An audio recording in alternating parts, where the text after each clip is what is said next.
I will have to skip that bit. Skip that bit. Skip that bit. Hello everybody, welcome back to Tom Reads Things. Here he comes. Welcome back to Tom Reads Things. My name's Tom. Hope you're all having a wonderful weekend. We are off to see my mum today, but this video is going to be my old phone's ringing. That's be the groomer. Sally's at the groomer's at the moment. So we're going to go and pick her up, then we're going to go to my mum's. But this video is going to be my August wrap up. But first, as I said, we are off to my mum's to see her and her dog and my stepdad, Merlin. Don't ask. We'll take you along with us and then come back here ready to do my August wrap up. So yeah, come along. Sally up for the from the groomers. Sally! Look how gorgeous she's looking. Hello. So I'm just at my mum's and have a look at this gorgeous collection of all of Charles Dickens' books. I'm very tempted to put these in the car and take them home with me. They look wonderful on my bookshelves. What a gorgeous collection. And I am currently reading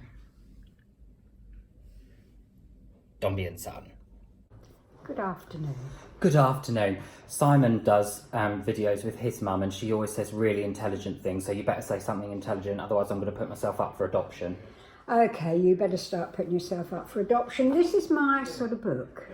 Here we have, this is my mum's sort of book. So this is, what have we got here? Real People. Real People. So Actually, we would class this as like a short story collection. yes, about people's miserable lives. Oh dear.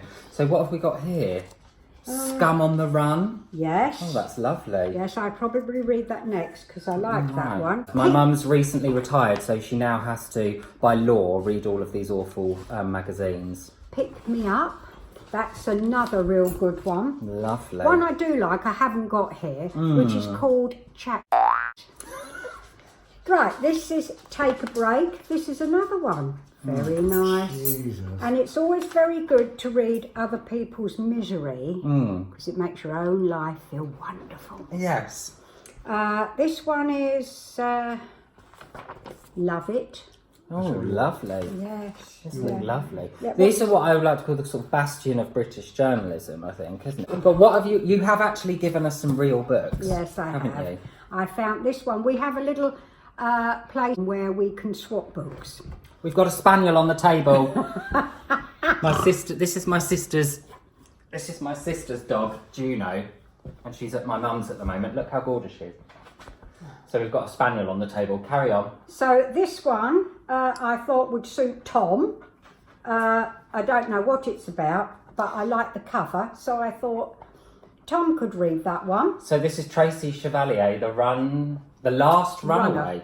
So Runaway. I am wanting to read The Girl with the Pearl Earring. I'm going to go home and read this. And this is for Tom's partner, Mark. Sunny Side Up. What's this about? I think it's about her life. Who is she? She's a some comedian. comedian. Oh, She's wonderful. a comedian. You like She a bit was of that. on Strictly, wasn't she? Was Spot of comedy. What's Not her name? last year. Susan Calman. Yeah.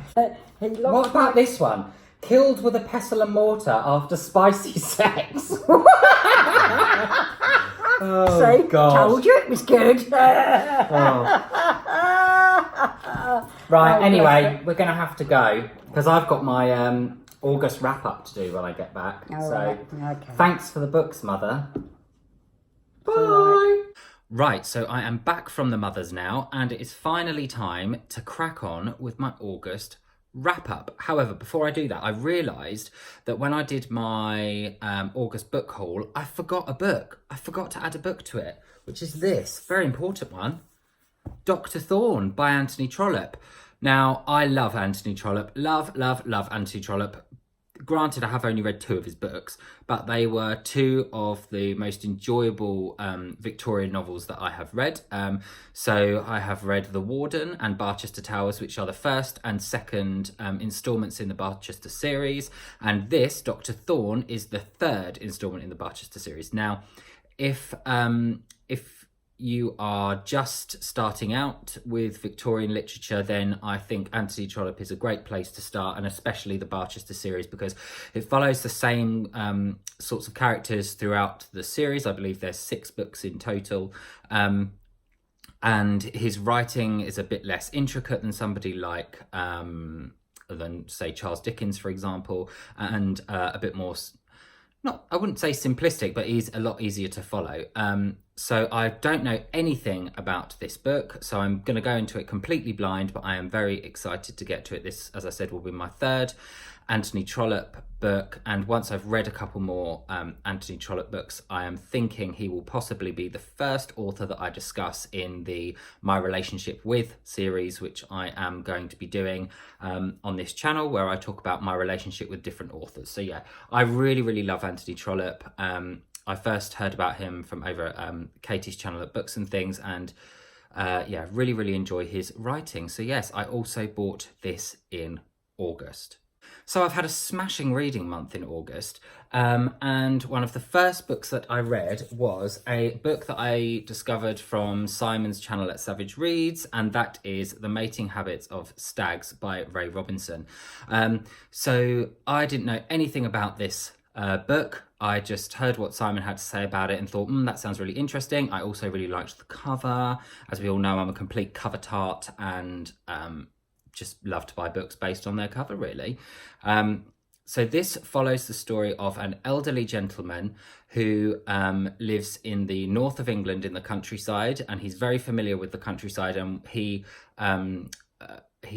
murders another elderly gentleman in a care home around where they live, and he escapes to the kind of wilderness of the countryside around where he lives that he's so familiar with. And it's basically the story of him trying to escape capture, but it also follows the story of a lady that he becomes incredibly close with just before he commits the murder, and it goes through and discusses all of her issues going on in her life and her relationship with this gentleman, and how it kind of develops throughout the book, the struggles that she's going through, the struggles that he's going through, and yeah, so in some ways it's 2 quite separate stories, but obviously they interweave a lot with each other. I really enjoyed this book. It's very quick to read, and it's very easy to follow. It's one thing I found really interesting is that it's not that often that you come across, well, for me anyway, that you may think, what are you talking about? There's loads of books like this. But for me, it's not very often that you come across lead characters in books that are elderly characters and do extraordinary things. So I found this really interesting from that point of view, and I think it was a great subject matter to look at, and I think the characters were incredibly well developed in this. So yeah, if you're looking, if this sounds interesting to you at all, then do pick this up. I would highly recommend it. Now, the next book that I want to talk about is a tiny book. It is, bear with, 63 pages long. So obviously you can just read this in one sitting, but even though it was incredibly small, I think for me, it's one of my favourite books of the year so far.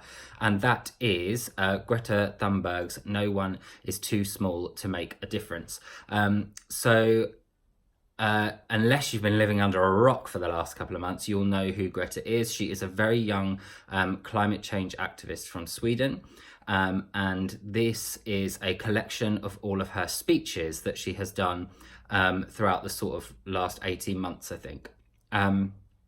She's done various speeches on climate change at various UN meetings and different European Council meetings and things like that. Very high profile speeches that she's made. And I found these so interesting because they are written through the eyes of I mean, she is a child, she's very young, but they're written through the very simplistic eyes of Greta. So the way that she looks at climate change is the way she approaches it is, you can put as much words around things as you like. You can talk about climate change as much as you like, but you've got to actually do something about it.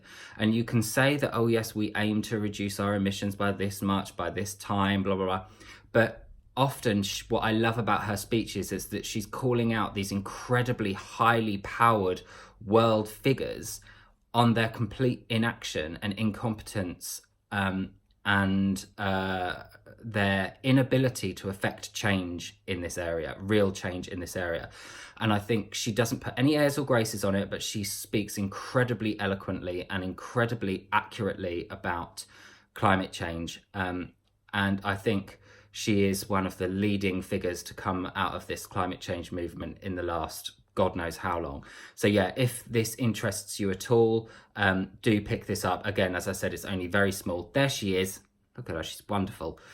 She's incredibly inspiring. So yeah, do pick this up and give it a go. So the next book that I read in August, I absolutely loved, and that was The Familiars by Stacey Halls. Look at that cover for a start, isn't it glorious? So this has been doing the rounds on BookTube for a while, and I have, I've always been really intrigued by it, but never felt it was the right time to pick it up, but August was definitely the right time to pick it up for me. So this is set in the 17th century. I believe in the 1640s, in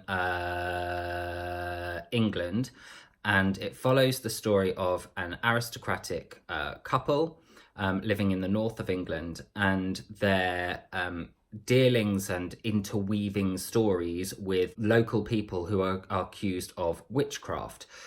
So the story starts off with the lady, the central figure, being unable to bear children or having difficulty bearing children. And she finds a note in her husband's belongings from a doctor to say that if she gets pregnant again, then she is likely to die. And at that time, when she reads it, she is pregnant. So she starts to seek the advice of wise women, or a wise woman in particular, and the story kind of goes on from there, and her relationship with this woman who helps her through her pregnancy, but is also on being hunted down for sort of witchcraft and things like that. So I didn't realise until the end of this book that this is based, it's not necessarily based on true events, but it is based on true characters. So the aristocratic couple in this book, and also a lot of the people who are being charged as witches, are real people, were real people living in the 1640s or living in the 17th century in England at that time. So it's incredibly interesting to read, I think, from that point of view. This is very, very fast paced. It's incredibly plot driven, which I bloody love, really. However, I still think the characters are really well developed, and you really do get an opportunity to kind of delve into the psyche of some of these characters as well, especially the central leading character of the aristocratic lady. I forget what her name is actually. What's her name? She's got a wonderful name. Fleetwood Shuttleworth. Oh, and also it's not the 1640s, it's the 1610s, so it's 1612 I think this is set. So yeah, if you are interested in this, do pick it up. It's wonderful historical fiction. I've always felt that the 1600s, I've found it really difficult to picture in previous readings of books set at that time. Tudor period I can picture in my head fine, Georgian period I can picture in my head fine, Victorian period I can picture in my head fine, but the 17th century I found quite difficult to picture, but this really brings that time period to life. So yes, do pick this up. It is bloody brilliant. And the last book that I want to talk about in my August wrap up, I haven't actually finished yet. I'm only about halfway through, and that is the wonderful Dombey and Son by Charles Dickens. So as I say, I'm only about halfway through this. I'm about 500 pages through. It's a beast of a book. I won't talk too much about this because, again, I'm only halfway through, and I will talk about it properly in my September wrap up, because this will obviously span the months, being such a big book.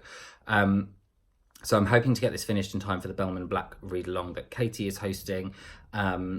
So yeah, this follows the story of Mr. Dombey and his 2 children. In traditional Charles Dickens style, it follows a wonderful array of characters, and as they go through a wonderful array of different situations and places and things like that. So it's just absolutely brilliant. Lots of different storylines going on, which I'm sure will all interweave into one wonderful crescendo at the end of the book.